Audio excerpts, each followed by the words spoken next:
সাকিব খানকে আমি বোল্ড করব কিভাবে? সাকিব খানকে খেলছে, সিয়ামকে বোল্ড করে ফেলবো। সাকিব খানকে খেলছে, না যদি সে সুযোগটা আসে আপনি এখন সাকিব খানকেই তাইলে আমি বোল্ড করব আগে। কেন?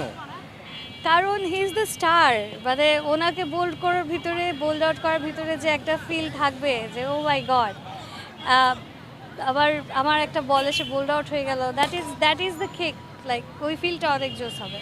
তাহলে কি সাকিব খানকে ভুল করতে না? আপনি কিন্তু টপিক পেয়ে গেছেন তাই না?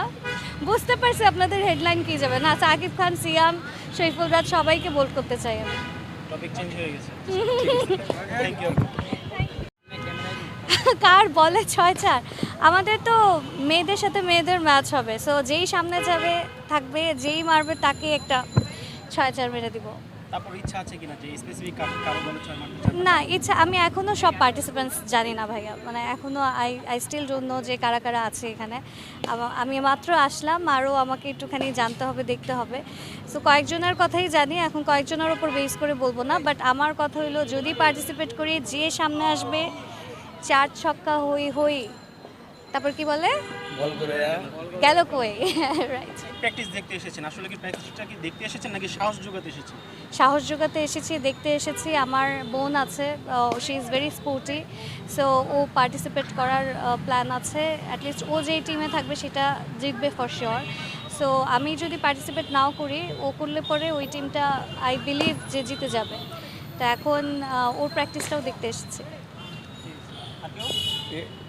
প্রান্ত রোহানি করবো, রোহানি একটা করবো। বল করতে বেশি পছন্দ করি আমি, আমার বল করা অনেক ইন্টারেস্টিং। যদি আমার খেলা হয় তাহলে আপনারা দেখবেন যে আমি অনেক সুন্দর একটা লাফ মেরে বল করতে পারি। বল দেওয়ার আগেই আমি খুব সুন্দর একটা লাফ দিই। ক্যাচ আউট করতে পছন্দ করেন নাকি বোল্ড আউট করতে? বোল্ড আউট করতে পছন্দ করি ভাইয়া, একদম ডাইরেক্ট, মানে উইকেটটা এভাবে থাকবে, আমি একটা লাফ দিব, যাই বোল্ড। আচ্ছা, একটা ফিল আছে। যেটা কাকে বোল্ড করতে চান যদি বল করার সুযোগ পান? সবাইকে যে সামনে না, থাকবে।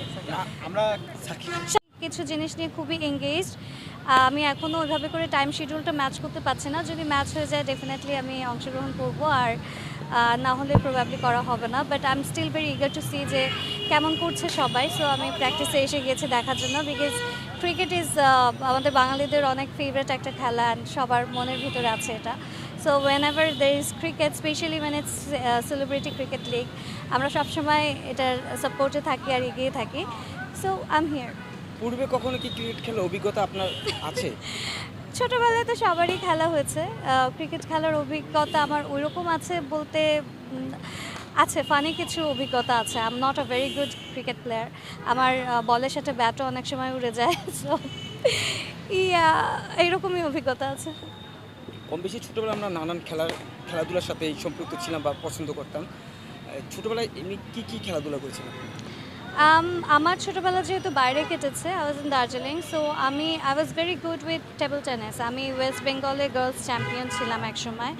সো পুরো ওয়েস্ট বেঙ্গলে গার্লস টুর্নামেন্ট যেগুলো হতো সেখানে আমি পরপর 2 বছর গার্লস চ্যাম্পিয়নশিপে জিতেছিলাম, I was the winner. Badminton মোটামুটি আমি ভালো খেলতাম। আরও কিছু গেম ছিল, বেসিক্যালি আমি সব কিছুতেই পার্টিসিপেট করতাম।